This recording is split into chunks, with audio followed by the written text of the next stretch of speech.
Kaleshwaram project కట్టుడు మీద NDAC ఆఖరి నివేదిక ఇచ్చింది.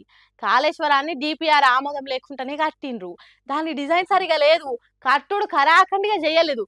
అందుకే కాళేశ్వరం పర్రెలు వాసింది. బ్యారేజీ కట్టుట్ల నీటిపారుదల శాఖ నియమాలు తప్పింది. టెక్నికల్ పరీక్షలు చేయకుండానే అన్నారం సుందిల్ల బ్యారేజ్ల డిజైన్లు మార్చిండ్రు. ఫస్ట్ సంవత్సరమే తక్లీఫ్ అయినప్పుడు దాన్ని రిపేరింగ్ చేయలేదు అని ఇట్లాంటి ముచ్చట్లు ఆ నివేదికలో చెప్పింది. ఇక దీని మీద మాజీ మంత్రి జగదీశ్వర్ రెడ్డి మస్తు గరం ఏంటో, మరి ఆయన ఏం మాట్లాడిండు, ఎవరు నడుచుకున్నాడు అనేది ఒకసారి చూద్దాం. ఎన్డీఎస్ఏ అది కొంచెం స్పెల్లింగ్ మిస్టేక్ చదువుతున్నట్టున్నారు మీరు. అది ఎన్డీఎస్ఏ రిపోర్ట్ కాదు, ఎన్డీఏ రిపోర్ట్. అది ఎన్డీఏ రిపోర్ట్. ఏంది సారు ఒక్కసారి గంత మాట అన్నారు, అట్లా ఎందుకు అంటారు సారు? ఎన్డీఎస్ఏ రిపోర్ట్ అయితేనేమో అది ఒకటేసారి ఇస్తుంది. అంటే ఒక్కసారి ఇచ్చేది ఉంటే ఓడిచిపోయేది, కానీ తాపకోసారి ఇచ్చుకుంటే రాజకీయం చేస్తున్నారు అని అంటున్నారా? అంతేనా? భారతదేశంలో ఇప్పటి వరకు ఎక్కడ ఏం ప్రమాదాలు జరిగినా అసలు ఎన్డీఎస్ఏ అనేది ఒకటి ఉందనే సంగతి కూడా తెలియదు. మొత్తం ఈ దేశానికి ఒక ఎన్డీఎస్ఏ అనేది ఒకటి ఉంది అని అడ్రస్ చెప్పింది కాళేశ్వరం. అంటే కాళేశ్వరం పగుళ్ళు వచ్చినందుకు ఎన్డీఎస్ఏ ఉన్నదని తెలిసింది అంటున్నారా? లేకుంటే ఒక్క కాళేశ్వరం మీదనే ఎన్డీఎస్ఏ ఫోకస్ చేసినందుకు తెలిసిందని అంటుర్రా? ఒకవేళ అట్లనే కనుక అనుకుంటే ఆ ఎన్డీఎస్ఏ అనేది ఒకటి ఉండి నిజంగా పనిచేస్తే మొట్టమొదటిగా గుజరాత్ లా కట్టి పూర్తి కాకముందే ప్రారంభోత్సవం నాడే కూలిపోయి 150 మంది చచ్చిపోయారు. గాడికి ఎందుకు ఒప్పుకోలేదు ఆ ఎన్డీఎస్ఏ? ఇప్పటికీ బీహార్ గుజరాత్ లలో వరుసగా మేము ఉన్నదే కూలిపోవడానికి, మేము కట్టేదే కూలిపోవడానికి అన్నట్టుగా కడుతున్నారు. ఒక్కరోజు ఒక్క చోటికి పోయినట్టు సందర్భమే కనపడలేదు. ఎన్డీఎస్ఏ అనేది ఒక సంస్థ ఉందని, దానికి ఒక్క తెలంగాణలో కాళేశ్వరం కడతారు, అది కూలిపోతుంది, దాని మీద మేము నివేదిక తయారు చేయడానికే ఉన్నాం మేము అన్నట్టుగా, అది అవసరమైనప్పుడు కేవలం ఎన్నికల సందర్భం ఇంకో పొలిటికల్ సందర్భం వచ్చినప్పుడే దాని మీద చర్చ చేయాలన్నట్టుగా అదో పనికిమాలిన నివేదిక.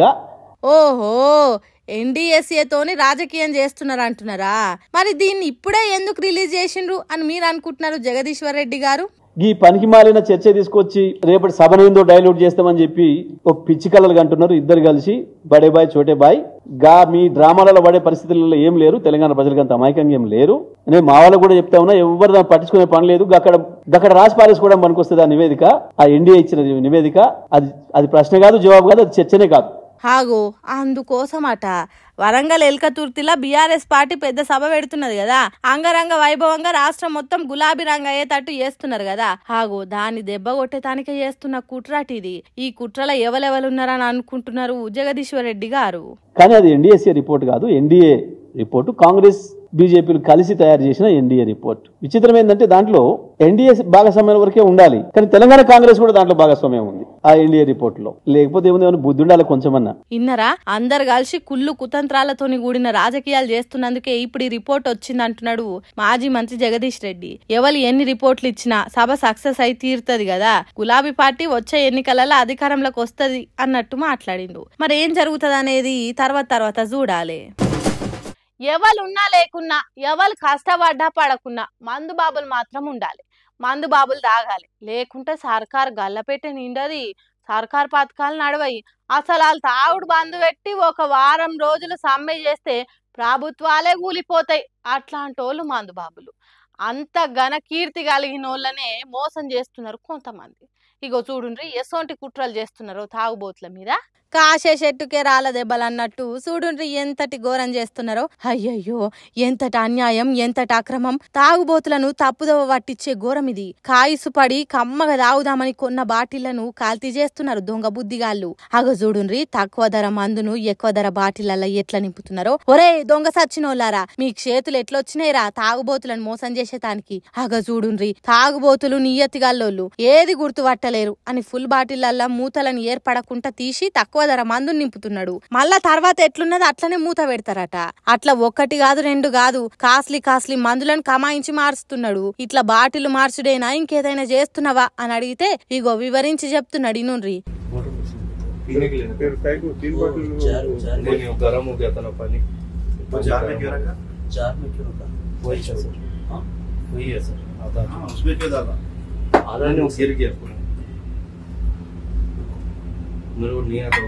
ये डाइल्यूशन टेस्ट करो ये ఇన్నరా మందును ఎట్లా మారుస్తున్నదో చెప్తున్నాడు. ధర ఎక్కువ ఉన్న మందును కొంత ఇలువ తక్కువ మందు ఇంకింత కలుపుతాడట. బాగా గరం ఘాటు ఉండకుండా అప్పుడప్పుడు నీళ్లు కూడా కలుపుతారట.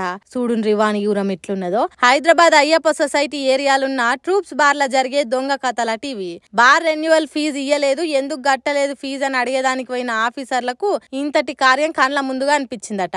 ఇంకేమున్నది, రెడ్ హ్యాండెడ్ గా పట్టుకున్నారు. అరే నీచ్ కమిన్ గాలారా, తాగుబోతులను ఇట్లా మోసం చేసేదానికి చేతులు ఎట్లొచ్చినాయిరా? జనం నోట్లకు 4 మెతుకులు పోతున్నాయంటే దానికి కారణం తాగుబోతులు. రాష్ట్రంలో పింఛన్లు వస్తున్నాయంటే దానికి కారణం తాగుబోతులు. వాళ్ళ కార్యాలు ఖరాబైనా ఈ దేశ ప్రజల కోసం, ఈ రాష్ట్ర ప్రజల కోసం తాన్లాడుకుంటా తాగుతున్నారు. ఆ సొంటోలను ఎట్లా మోసం చేయాలనిపించిందిరా బాడవేగాలారా? తాగుబోతులకు ఓ సంఘం లేదనే కదా, తాగుబోతుల తరపున ఎవరు అడిగేటోళ్ళు లేరనే కదా మీరు ఇష్టం వచ్చినట్టు చేస్తున్నది. వస్తదిరా, వాళ్ళ తరపున కూడా కొట్లాడే రోజు వస్తది, అప్పుడు చెప్తారు మీ సంగతి అని అంటున్నారట ఈ మందు కల్తీ ఎవ్వరని చూసినా తాగుబోతుల అభిమానులు.